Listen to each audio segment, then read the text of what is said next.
Hello HSSC aspirants, स्वागत है आपका आज के हमारे इस वीडियो में। एस्पिरेंट्स, मैं क्या कहूँ, आज सारा दिन सुबह 5 बजे से अब तक मैं लगातार इस खबर की अपडेट लेता रहा हूँ। यूट्यूब चैनल से, सभी अखबारों से, और सभी को मैंने अच्छी तरह से स्टडी किया और एक एक बात, नई नई बात जो निकल कर सामने आ रही है उसको देखकर बहुत ही अचरज होता है। देखिए, ये 53,000 कहाँ से आ गए? 53,000 जिन्होंने अपनी कैटेगरी और जिन्होंने अपने डेट ऑफ बर्थ पता नहीं क्या क्या चेंज किया, जिसकी वजह से 53,000 विद्यार्थी निकलकर और डी ग्रुप में पास हो गए। देखिए, ये तो शुक्र है कि इसमें सेकंड पेपर नहीं था। ये देखिए, ये तो शुक्र है इसमें सेकंड पेपर नहीं था, नहीं तो क्या होता। देखिए, प्रॉब्लम कोई नहीं है, प्रॉब्लम सोशियो इकोनॉमिक नंबर्स की है, और वही इस पूरे प्रदेश के संबंधित सभी कैंडिडेट्स, उनके अभिभावक, उनके गुरुजन और सभी यूट्यूबर भाइयों के लिए एक बहुत बड़ा अड़ंगा बनी हुई है। अब आप कहोगे कि आपको ये अड़ंगा क्यों लगता है, ये गरीबों की जान है। अरे भाई, हम कब कहते हैं नहीं है, लेकिन अरे इसको एक तरफ करो। सरकार ने अपने नियम और अपनी नीतियां शुरू से ही इस प्रकार से बनाई जो कभी पूरी ही नहीं की जा सकती। कोई प्लान तैयार नहीं किया गया कि 5 नंबर कैसे दिए जाएंगे और इनको पारदर्शी कैसे रखा जाएगा।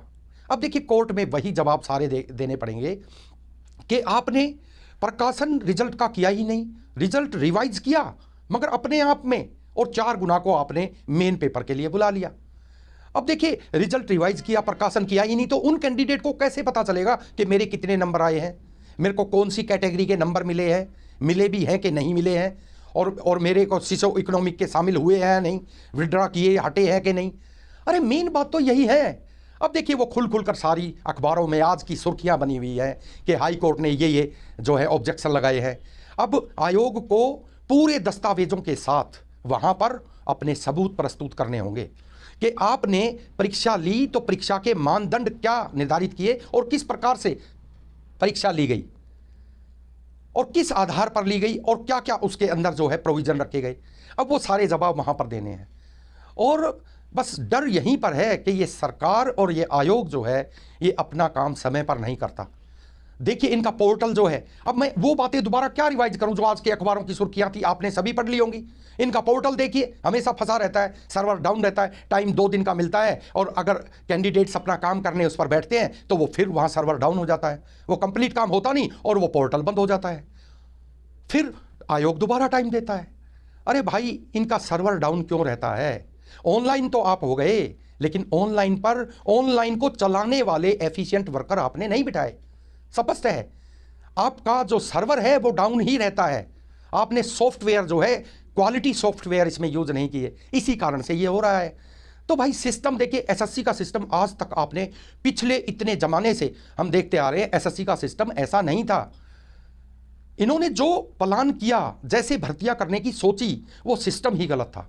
ये नंबर पहले भी दिए जाते थे, बताइए नहीं दिए जाते थे? आप खुद ही बताइए, नंबर पहले भी दिए जाते थे, लेकिन ये अब क्यों अड़ंगा बन गए, क्यों कोर्ट में चले गए?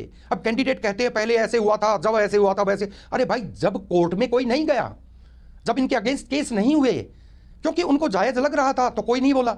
लेकिन अब ये केस क्यों लगे? क्योंकि इसके आयोग के मानदंड और उनको लेने की प्रक्रिया पर शंका थी सभी को, इसीलिए वो वहां गए। देखिए, अब जैसे ये रिजल्ट का प्रकाशन करते नहीं है और मेन पेपर में बच्चों को बुला लेते हैं, अब वो कोर्ट यही तो कह रही है कि भाई आपको कैसे पता चला कि ये बच्चे हमें बुलाने हैं? आप बताइए कौन सी प्रक्रिया आपने अपनाई थी? तो ये देखिए, सबसे पहली तो आज की इन सुर्खियों पर मैं आपसे ये बात मंत्रणा करना चाहता था कि ये क्या हो रहा है। देखिए, मैं अब भी आपको बताता हूं कि ये मामला अगर अटकेगा तो आयोग और सरकार की वजह से अटकेगा। हम कहते आ रहे हैं कि वो लगे हुए हैं, काम पर लगे हुए हैं, और ये काम पर लगे हुए हैं। मंत्रणाएं करने से कुछ नहीं होता, आप मीटिंग कर लेते हैं, कुछ नहीं होता। पेपर पे वर्क होना चाहिए, ऑनलाइन कंप्यूटर पर बैठ के वर्क होना चाहिए। आपके सारे वर्कर ऑनलाइन बैठे और सारा काम करें, जभी तो वर्क होगा। बस मीटिंग में बात करते हैं, ऐसे करेंगे, और वो तारीख आ जाती है, तारीख छोटी सी, अब छोटी तारीख मिलने लगी, पहले बड़ी मिलती थी। जब आपने क्या किया? आपने जब भी कुछ नहीं किया। अरे हम तो चाहते हैं कि सरकार अपना काम करे और सरकार का जो मेन मकसद है वो भी पूरा हो। लेकिन सरकार तो इस तरह से चल रही है कि नहीं, अब जो है हरियाणा का हर व्यक्ति इतना दुखी हो चुका है। क्यों? क्योंकि ये भर्तियां ही इतनी हैं, 9 साल से इकट्ठी हुई भर्तियां हैं, 9 साल से ये भर्तियां नहीं हुई हैं, 9 साल से इकट्ठी इन भर्तियों को एकदम भरा जा रहा है, स्टॉक करके रखी हुई थी आलू टमाटर प्याज की तरह। देखिए, और जब टाइम था तो इतना टाइम था, 2 साल समय था, 3 साल, 9 साल समय था। अगर आप 1 साल पहले भी भर्ती प्रक्रिया शुरू करते हैं तो आपके पास इतना समय था कि बड़ी ही आराम से ये आप कर सकते थे। लेकिन ये सारा का सारा इतना लेट। और अब मैं आपको बता देता हूं कि जो अड़चन आएगी वो कोर्ट में यही आने वाली है कि सर ये हम तैयार नहीं करके लाए, सर इस पर हम ये ब्यौरा देते हैं, ब्यौरा कोई गलत सलत होगा, क्योंकि वो अच्छी तरह से होमवर्क करके जाएंगे नहीं। देखिए, पोर्टल पे बैठ के अपने सारे सिस्टम का होमवर्क करना, दस्तावेज का होमवर्क करना, आपने इतनी बार विड्रॉल के नंबर जो है, आपने इतनी बार विड्रॉल के चांस दिए और विड्रॉल हुआ, रिवाइज रिजल्ट निकाला ही नहीं, ऐसे ही पेपर ले लिया और पेपर में 41 क्वेश्चन पहले वाले उसके डाल दिए। अरे ये सारे अड़ंगेबाजी, इतना फंसा दिया है इस आयोग ने, इतना फंसा दिया है। देखिए, मैटर एक नहीं है, इतनी इतनी कैटेगरियां बना दी, एक कैटेगरी संभली नहीं तो पहले क्या सिलेक्शन नहीं होते थे? आपने भी तो किए हैं और पहले सरकारों ने किए हैं। इतना फंसा दिया उस मैटर को, बिल्कुल सिंपल सा जो मैटर था, सीईटी बना के और ये कर दिया, सीईटी करना आया ही नहीं। अगर सीईटी को भी आप अगर पहले पेपर में मेंस में सभी क्वालिफाइंग को लेकर और मेंस का पेपर दिला देते तो ये अड़चन ही नहीं आने की थी और 100 नंबर पे ही कर देते सारा सब कुछ, कोई नहीं बोलता। लेकिन ये वजह भी तो आपने उठाई थी कि सब गरीबों को 5 नंबर दिए जाएंगे। अब वो ऐसे नंबर बन गए, ना वो गरीबों के रहे और ना किसी और के, वो किसी के काम नहीं आ रहे हैं, ऐसा काम ये हो गया है। और 6 तारीख को अगर सरकार ने और आयोग ने अच्छी तरह से इसका जवाब नहीं दिया तो मामला यहां भी अटक सकता है, 2 दिन की तारीख और मिल सकती है। लेकिन 2 दिन में के बाद भी नहीं हुआ तो फिर क्या होगा? मुझे लगता है कि फिर ये मामला अटका ही पड़ा रहेगा, क्योंकि लोकसभा इलेक्शन जो है उस पर भी इन भर्तियों का बहुत बड़ा प्रभाव पड़ने वाला है और आगामी विधानसभा पर भी इन भर्तियों का बहुत बड़ा प्रभाव पड़ने वाला है। अब देखिए, वो सारी बातें मैं बार बार बोलता हूं। अब देखिए, एक मैंने कहीं पर सुना है कि एक बंदा कहता है कि सीएम मनोहर लाल खट्टर जी कहते हैं कि अगर हाई कोर्ट ने हमारी बात को, 5 नंबरों वाली बात को यहां पर नहीं सुना तो हम सुप्रीम कोर्ट जाएंगे। ले लो भाई, ले लो। सुप्रीम कोर्ट में अगर ये मामला चला गया तो सुप्रीम कोर्ट 2 दिन में सुलटा देगा इसने। वाह जी वाह। अरे यार, कोई मजाक है क्या? हाई कोर्ट सुप्रीम कोर्ट 1 दिन में फैसला कर देगी क्या सुप्रीम कोर्ट? उस पर स्टडी करनी पड़ेगी। तुम ये देखिए, तुमने मैटर तो इतना लंबा बना दिया जिसमें इतनी इतनी कैटेगरियां बना दी, सुप्रीम कोर्ट उसको 1 दिन में पढ़ेगी और फाइनल कर देगी। जा भाई, हरियाणा सरकार दे दे 5-5 नंबर। भाई, मामला तो आपने ही अटकाया है। वह अपने हरियाणवी भाषा में है ना, मैंने तो बोलनी नहीं आती, हाँ थोड़ी थोड़ी सुनी हुई है। देखिए, कहते हैं ना, घना छाना बने वो 2 बार पोवे। होगी कि नहीं वही कहानी? अगर ईमानदारी से हम, ठीक है, मैं ये नहीं कहता गवर्नमेंट ने ईमानदारी से कोशिश की है और ईमानदारी से प्लानिंग की है, लेकिन उसको एग्जीक्यूट करना तो नहीं आया। मेन प्रॉब्लम तो ये है ना, तो इसलिए पहली प्रोसेस पे चलते नहीं। अगर नहीं पता था तो पहली प्रोसेस पे चलते, सब कुछ ठीक ठाक होता। और अगर ये मामला अब आपने अटका दिया तो हमारी तो सरकार से और आयोग से ये प्रार्थना है कि प्लीज़ इस पर बैठिए और होमवर्क कीजिए और जो जजेज हैं, जो कोर्ट है, उसको ऐसा जवाब दीजिए ताकि वो संतुष्ट हो सके और आपको रिजल्ट देने का आदेश दे सके। कम से कम 2 टीजीटी वाला और 1 ग्रुप डी वाला रिजल्ट तो आप निकाल सकते हैं।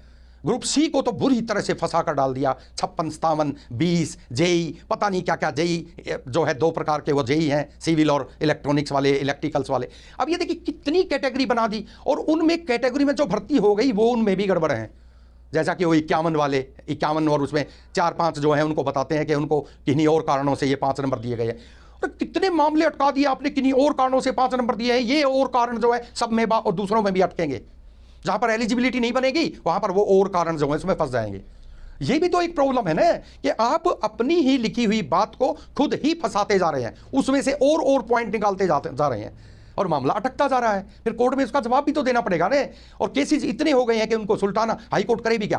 पिछली तारीख पे भी तो कितना लंबा खिंचा था, हर एक जो है केस को जो है सुलटाया और फिर अंत में निकला क्या? खोदा पहाड़ निकली चुया और वो चुया भी मरी हुई। बाद में फिर अरे 6 तारीख को आओ, उसने 6 तारीख का टाइम आपको दिया है। Please you are requested specially कि इसको सुलटाओ, जवाब साफ सा जवाब लेके जाओ ताकि इन बच्चों का उद्धार हो सके। अब कोई कसर नहीं रही है, इनका लहू निचोड़ दिया गया है बुरी तरह से। आज तक के इतिहास में कभी बच्चों के साथ ऐसा नहीं हुआ कि वो यानी एक पोस्ट को अप्लाई करते करते ही बूढ़े हो गए हों। देखिए 9 साल से ये भर्तियां नहीं हुई हैं। तो आशा यही है कि 6 तारीख को सब सुलझ जाएगा। और बहुत कह चुका हूं, अब आगे मैं क्या कहूं। आज के वीडियो में इतना ही। नेक्स्ट वीडियो में जल्दी आपसे मिलता हूं। तब तक के लिए टाटा, बाय बाय, धन्यवाद।